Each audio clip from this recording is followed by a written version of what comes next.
बचपन से ना स्कूल जाता था, आर्मी वाले इधर ही आरा बाजार में जाता था, तो देखता था।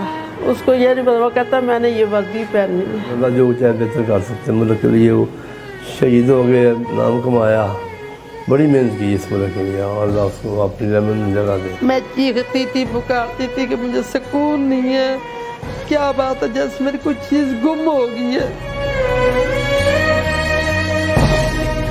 मुझे फ़ख्र है अपने बेटे पे, मुझे ये तकलीफ भी बहुत है, मुझको फ़ख्र भी बहुत है।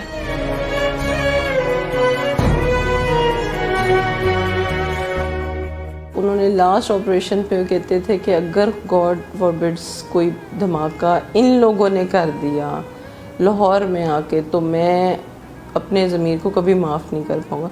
तो उनके पकड़े जाने से, उस ऑपरेशन के सक्सेसफुल होने से दिल को एक तसल्ली होती है। चीज़ों होने की वजह से हमें ये उनकी एक तो प्रेजेंस फील होती है, एक दूसरी इनसे एफिलिएशन बहुत ज़्यादा है कि जो उनके वॉलेट में पैसे जो पड़े हुए हैं, ये वो लास्ट थे जो उन्होंने ईद पे बच्चों को गिफ्ट किए थे। अक्सर जब आखिरी दफ़ा आए हैं तब भी यही बात कहते थे, जब जाने लगे हैं तब भी उन्होंने यही बात की है कि पता नहीं मैं दोबारा आऊँगा कि नहीं। मैंने कहा क्यों ऐसी बार बार बात करते, कहते हैं कि शहादत का रुतबा जो अल्लाह पाक किसी किसी को देता है।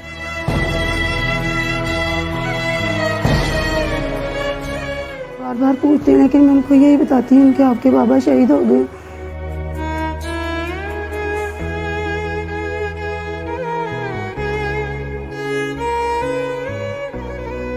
उनको फ़ोन आया, अकरम भाई शहीद हो गए, मुल्क और कौम के लिए शहीद हुए हैं। तो फ़ख्र भी एक दिल से ना बहुत ज़्यादा है कि एक शहीद की बीवी हूँ, शहीद के बच्चे हैं। आके कह दे कि ये है मेरा उम्मती, बात बन जाए मेरी तो क्या बात है। जब कोई ईद होती है, जब कोई भी ऐसा फंक्शन होता है ना, तब उनकी बहुत याद आती है।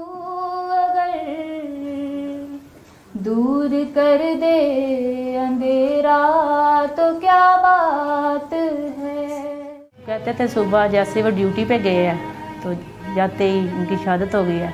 बहुत मुश्किल टाइम था, अचानक क़यामत टूट पड़ी थी, मुझे भी नहीं पता चल रहा था क्या हो गया, लेकिन फिर आस्ता आस्ता अल्लाह पाक ने सब्र दिया।